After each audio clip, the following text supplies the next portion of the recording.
Vamos iniciar a outra aula de hoje, o vídeo que estou gravando, contribuindo com o Enem, com o vestibular, sobretudo também para concursos, para esses alunos maranhenses e de fora do Maranhão, que querem conhecer uma história complexa que poucos estudam e divulgam, que é a história do Maranhão, e nós temos nos debruçado nesse sentido, nesses estudos.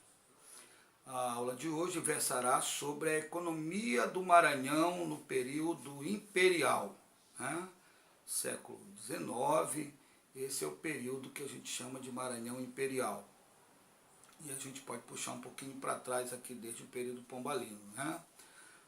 Você tem o Maranhão com uma economia ali na primeira parte da colonização, século XVII até o iníciozinho do XVIII, uma economia onde predominou a coleta das drogas do sertão, uma economia da lavoura que não teve um bom desempenho, embora, como diz a professora Regina, não é que o Maranhão seja pobre, miserável, não, o Maranhão levava uma vida como as outras províncias, as outras capitanias, sobretudo o Maranhão era um estado colonial, mas tinha uma economia relativamente isolada, regional, tinha dificuldades aqui de moedas, inclusive, algodão chegou a circular como moedas no Maranhão, por conta de todas essas dificuldades que o Maranhão passava ali no século XVII, quando se inicia o processo de colonização. É a partir do século XVIII que este quadro vai apresentar uma mudança significativa. Primeiro com a expansão da pecuária, que foi uma aula que já foi frisada aqui, estudada, mas sobretudo com a economia de meados do século XVIII, que corresponde ao período governamental do Marquês de Pombal, né?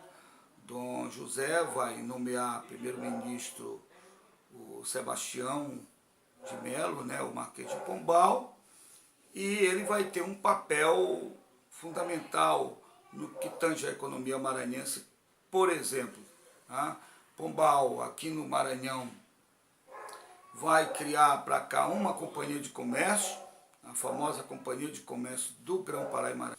Então Pombal funda a Companhia de Comércio do Grão-Pará e Maranhão, 1755, uma economia importante, porque vamos ter investimentos não só com escravos, aqui uma quantidade grande, vai se falar em quase 25 mil escravos em 22 anos do período pombalino, créditos, investimentos, financiamentos, sementes de arroz para cá, o arroz da Carolina para substituir o arroz vermelho, e o algodão, que vai ser o grande investimento nessa economia cotonicultora, no Vale do Itapecuru. Pombal vai investir, vai valorizar a economia do algodão, e isso vai propiciar um alavancar da economia maranhense, como todos os historiadores, os estudiosos mencionam. A história do Maranhão é uma antes de Pombal e outra a partir de Pombal. Da história tradicional à história mais crítica, todos concordam com isso, e de fato a economia tem um impacto em Pombal, tem um impacto por conta do papel da Revolução Industrial, tem um impacto por conta da Guerra de Independência dos Estados Unidos, dos mercados que se expandem, da importância do algodão na Revolução Industrial e o papel que teve o Maranhão com essa economia, que era uma economia de plantation. Mesmo com o fim do período pombalino, essa economia vai entrar no século XIX de uma forma bem viável. O Maranhão conseguiu se adaptar bem ao mercado, né? E entrou no século XIX com uma boa produção, por exemplo, de algodão e de arroz.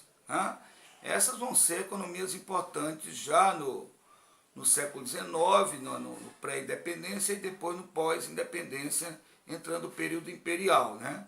O arroz estava entre as três economias agrícolas principais, tanto da colônia quanto do império. O arroz, a princípio, foi subsistência, mas depois passou a ser uma economia de agroexportação, de plantation. Vai se desenvolver no Maranhão também ao longo da região dos rios, né? E ali na República Velha você tem um novo desempenho do arroz com os cearenses, que vão plantar arroz também na região dos rios. E o arroz tem sido, ao longo da história, uma economia importante. Não é à toa que o maranhense é considerado aí o que mais consome arroz. Nós somos chamados aí de papa-arroz no, no mundo aí do Sudeste, por conta da quantidade de arroz que o Maranhão e o maranhense ingere todos os dias, né? Eu também não sou exceção disso. Vejam vocês que além do arroz, vai haver um investimento maciço no algodão. Já no período pombalino, isso é uma realidade, e isso se espraia para o Império, quando o Maranhão vai ser um grande exportador de algodão. O que beneficiou essa produção maranhense? Além da Companhia de Comércio de Pombal, além da quantidade de escravos que adentra aqui ao Maranhão, além dos investimentos, além da Revolução Industrial, nós temos agora a Guerra de Secessão. Então ali em meados não, eu diria ali na década de 60 do século XIX, a Guerra de Secessão vai paralisar essa economia norte-americana e vai favorecer a economia do algodão maranhense. Então o algodão vai ter um novo desempenho. Já tinha havido um desempenho inicial ali em 1819, 1820, mas aí o algodão passa por uma baixa, uma crise, até por conta das guerras ali de independência, pré-independência, independência, conflitos de 20, setembrada, balaiada. O Maranhão passa por esses contextos aí de crises, mas se recupera ali a partir de meados da década de 40, alguns governadores passaram a fazer investimentos no algodão, em alguns investimentos também de caráter nacional, mas sobretudo públicos e privados a nível regional. O algodão vai ter um grande papel ali na região do Itapecuru, não é à toa que Codó, que era o distrito de Urubu, Aldeias Altas de Caxias, também vão ser regiões que vão se desenvolver com o algodão, e Caxias depois com o próprio gado. E essa economia ela não é diferente do café, do açúcar brasileiro, é uma economia de plantation, tem como base a escravidão. É verdade que não tinha só escravo que trabalhava no algodão, ali no século XIX você já tem livres, pobres, camponeses que trabalham na economia do algodão.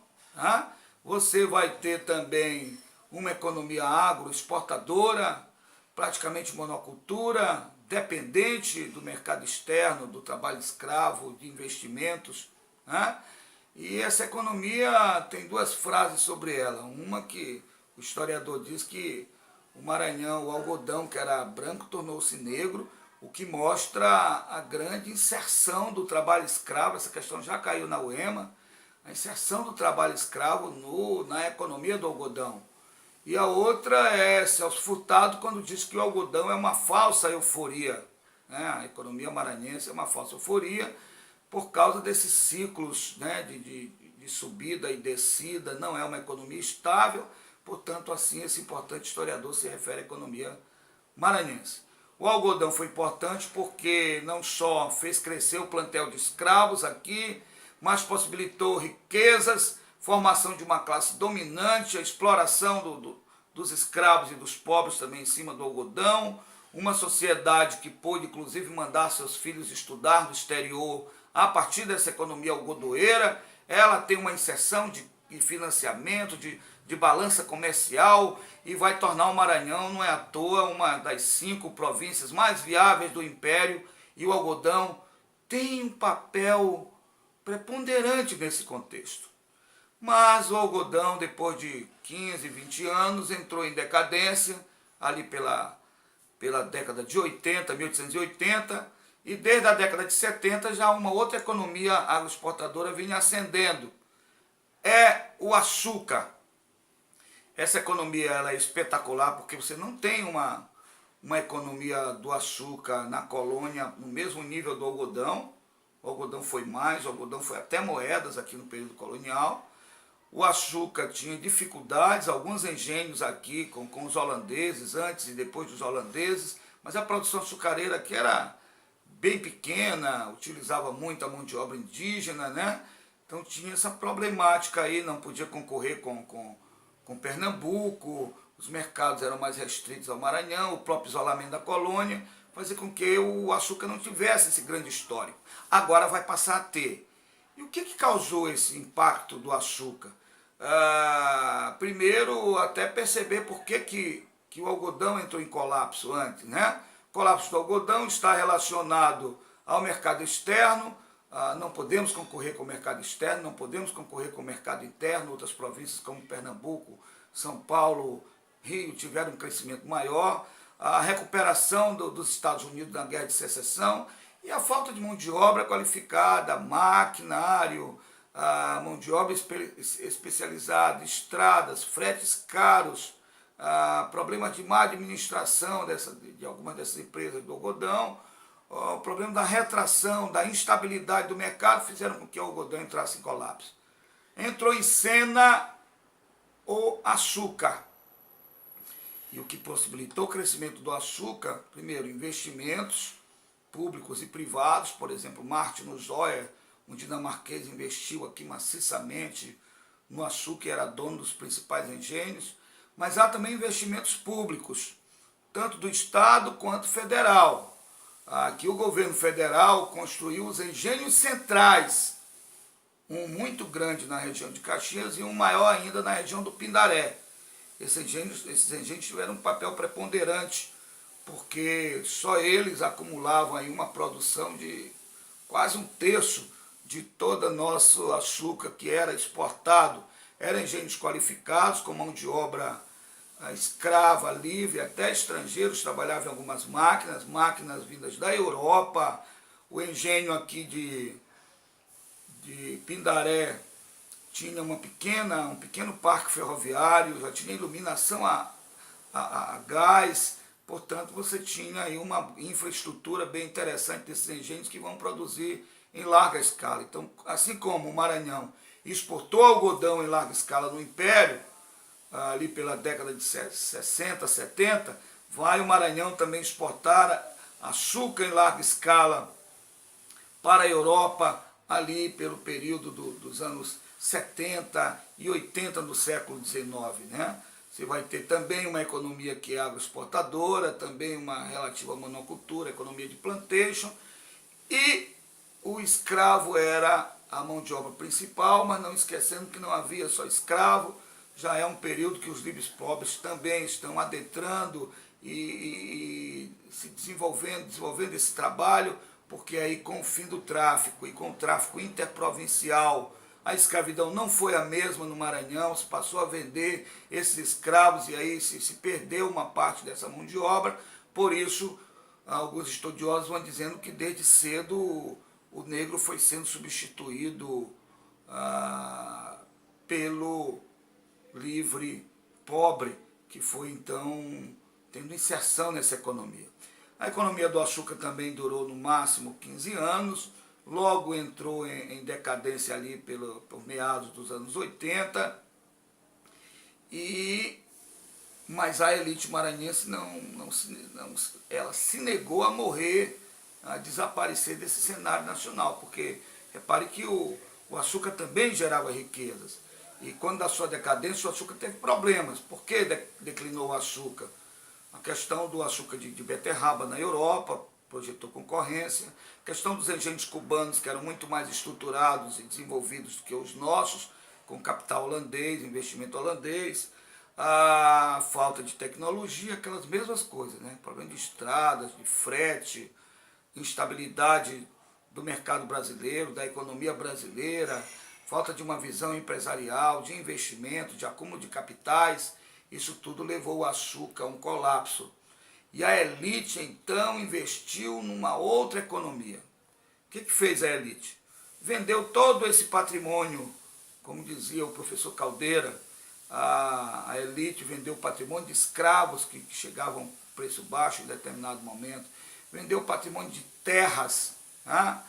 E vendeu o patrimônio também de algodão, de açúcar, né? Para investir num parque fabril.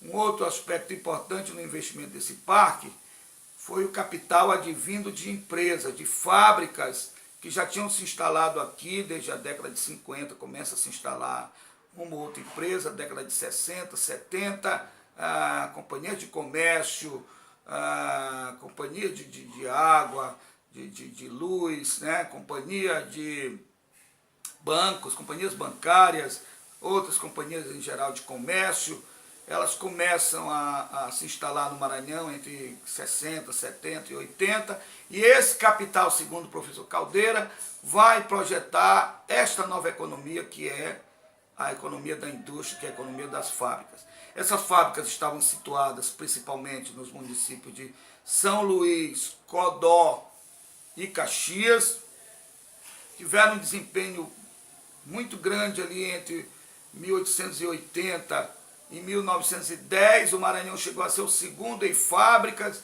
é elogiado aí em todos os livros que trabalham sobre o tema, o professor Edgar de Deca e Maria Auxiliadora de Deca também são dois professores que trabalham muito as fábricas e que elogiam o Parque Industrial Maranhense, um belo parque, com aproximadamente 15, 16 fábricas grandiosas entre Caxias, Codó e principalmente São Luís. As principais estavam em São Luís, um parque formado por 12 fábricas aproximadamente. E quais eram as fábricas principais desse parque industrial? Você tem a Companhia de Fiação e Tecido de Cânhamo, né, que é ali naquela região do Reviver, ali, né? A Companhia de Fiação e Tecidos Maranhenses, a Companhia Fabril, que foi uma das últimas que fechou suas portas aqui na década já de 60, a Companhia de Fiação e Tecidos São Luís, Companhia Progresso, Companhia Industrial, a Companhia de Malhas Everto, a Companhia de Fiação e Tecidos do Rio Anil, que foi a maior aqui no final do Império, início da República, já falo dessa companhia, a Companhia de Fiação e União Caxiense, e aqui mostra a concentração também de empresas em Caxias. Outra em Caxias foi a Companhia Sanharó, né? Então, você tem Caxias, você tem também Codó, o distrito de Urubu, que já crescia com a produção do algodão desde o período pombalino, passou a ter uma inserção ali na economia do século XIX. Não é à toa que as grandes cidades do Maranhão são São Luís, Caxias e Codó, por causa da inserção do algodão, das fábricas, do açúcar, do arroz. Agora, algumas particularidades você tem que saber. Quem era esse operário? O operário era os homens refeitos, né, uma mão de obra não qualificada, mas você tinha também mulheres e crianças, que nem na Revolução Industrial se aproveitava já a mão de obra feminina, a mão de obra juvenil, adolescente, no trabalho dessas fábricas. E essas fábricas vão substituir o trabalho escravo pelo trabalho do operário. O operário morava nos bairros em péssimas condições, São Pantaleão, Lira, Belira, era essa região primeira dos operários. Depois, na República Velha, outros bairros vão surgindo, Cavaco, João Paulo, o Anil já existia, Caratativa, são os novos bairros operários, onde a vida era muito precária, onde haviam até muitas doenças tropicais, né?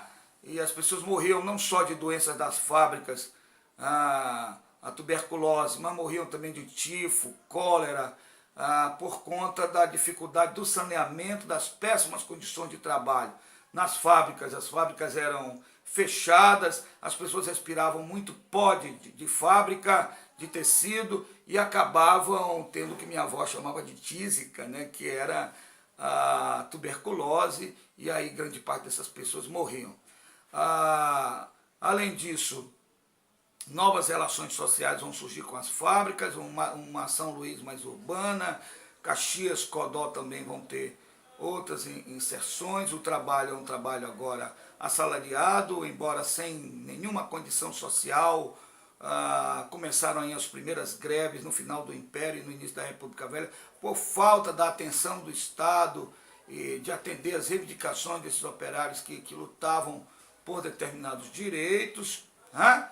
Então o Maranhão passou por uma grandiosa condição das fábricas. Aqui se exportava tecidos de algodão de baixa qualidade, é verdade, mas que o mercado estava pronto para absorver, não só o mercado mundial por conta da segunda Revolução Industrial, mas o mercado brasileiro, por conta da expansão da classe média, de leis que passaram a proibir os escravos de andarem nus nas ruas. Então há um aquecimento dessa economia no século XIX, né? E o Maranhão vai ter esse papel. Aqui, além dos tecidos de algodão, se exportava também tecidos de cânhamo. Tecidos que eram fabricados da fibra da cannabis sativa, do caule da cannabis sativa, né? Era um tecido de qualidade que se exportava. A companhia de cânhamo tinha esse papel, né? Que hoje é o CEPRAMA. Ela exportava esses tecidos, cordas, lonas, fazia corda, por exemplo, para navio. Alguns tecidos eram exportados de cânhamo, então o Maranhão vivenciou essa exportação tanto do cânhamo quanto do algodão. Essa economia adentra a República Velha, consegue ter um apogeu até ali 1910, depois de 1911 a 1930 ainda tem um bom desempenho, mesmo decadente, mas depois de 40 a 60 as últimas companhias, as últimas empresas fecham suas portas por vários motivos. Um, porque não puderam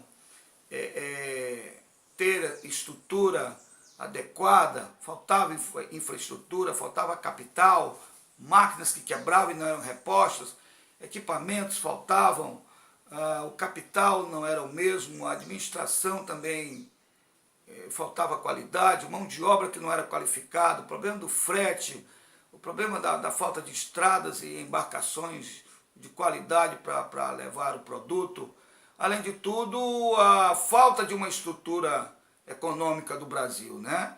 O encilhamento, por exemplo, quebrou muitas dessas empresas. Essa política, eu diria assim, de crise do governo federal e estadual levou também ao colapso dessas fábricas, além da legislação varguista aí de 30, 40, 50, as empresas acabaram não se adequando a essas condições e muitas delas quebraram. Mas o Maranhão viveu o seu momento de ouro, viveu o seu momento industrial das fábricas entre o final do Império e até uma parte da República, até a década de 60, quando as últimas empresas fecharam, você tem um Maranhão de fábricas.